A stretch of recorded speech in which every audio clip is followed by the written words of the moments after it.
You guys talk about having deep pockets for real estate investment. How do we know if our pockets are deep enough? Oh. Thought that was a great question, because you do say that all the time. You love real estate, but you want to make sure we do it correctly. So what would you have to say? Well, Brian, before we answer the question of how do you know if your pockets are deep enough, why don't we discuss like why it matters if your pockets are deep? Because when you invest in real estate, whether you're doing residential real estate or you're doing commercial real estate or multifamily, whatever you're doing, most often it's a levered purchase. Most often you're going to put some money down, you're going to borrow the remainder of it, and you're going to try to have growth in your portfolio through leverage. Well, whenever you utilize leverage, there's a really good chance, there's not a really good chance. Whenever you use leverage, it is inherently true that risk is entering into your financial situation. You are borrowing money to satisfy some obligation or some goal that you have. Well, what happens with real estate is, while everything may look wonderful on the brochure, I'm going to buy this piece of property, I know what my mortgage rate's going to be, I know what my mortgage payment's going to be, I have an idea of what the rental rate's going to be, I'm going to go get tenants, I understand what the maintenance costs are going to be, and then you get into it and things shift. Maybe the economy shifts, maybe you weren't able to get the mortgage rate you thought, maybe the tenants that you thought you were going to have don't show up, or maybe the tenants that do show up are not the tenants that you wanted. And very, very quickly, real estate can become something that on the brochure looked amazing, but in reality, it can start pulling and drawing on your resources, so that if you are not deep before you start in real estate, if it goes bad, then you have to start pulling from other areas of your financial life to stop the bleeding, to try to stave off the flood that is causing in your financial life. So you want to make sure you're deep to protect in that contingency. So then the question becomes, how do I know how deep? How do I know if I'm deep enough to be able to get into real estate?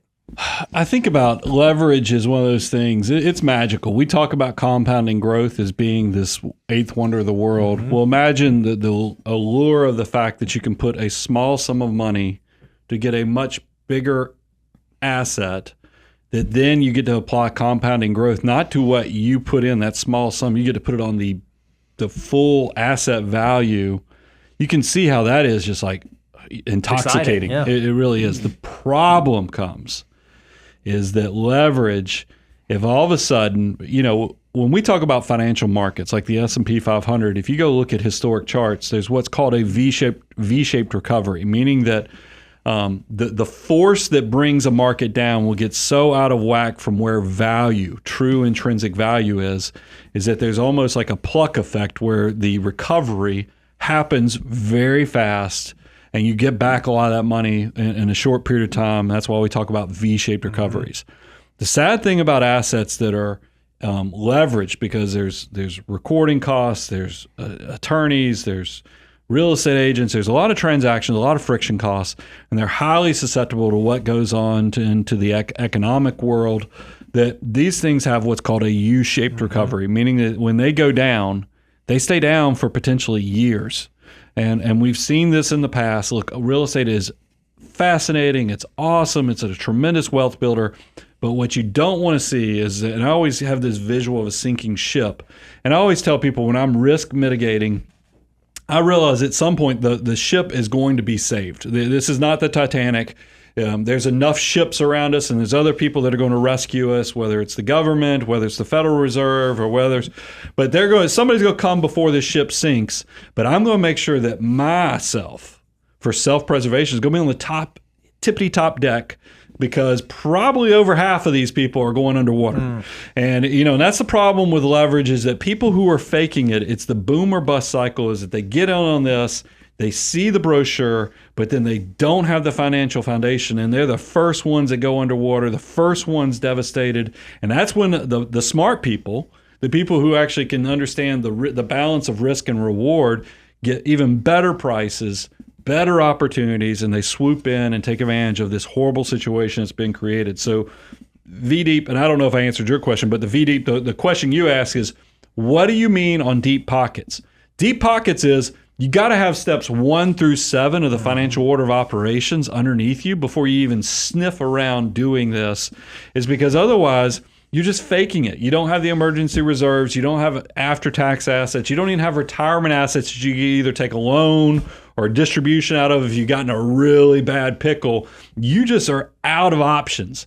And that's when devastation, that's when somebody who is the deep pockets comes and buys from the little pockets and gets that once-in-a-lifetime opportunity. I'm trying to help you get the deep pockets so that you can go figure out how do you take advantage, like a financial mutant, of these situations, because they'll happen. I know we haven't had anything really bad happen since 2008 to 2012, that whole period where real estate got devastated. Yes, we've had some hiccups where we had the pandemic and other things, but if you look at those things, those were just little blips. We haven't actually experienced this U period that happens every few decades or so. You see these periods where it drags, and a lot of times people just, because they have recency bias, they don't know the risks that they're getting into. The other challenge I'd have with real estate investing is if we came through this post-inflationary period where you saw houses go up 53% in less than 3 years of time.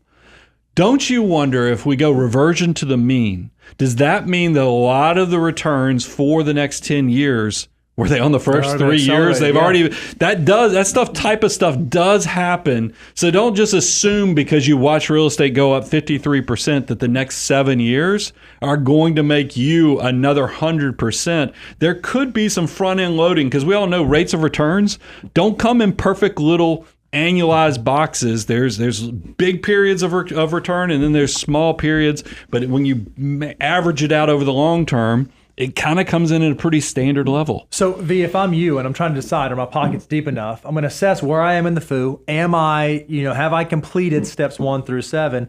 And then I'm going to ask if I've done my 3D plan. Have I actually done not just the dream plan, not just the down-to-earth plan? Have I done the do-do plan? What happens if I do this real estate investment and it goes as bad can be?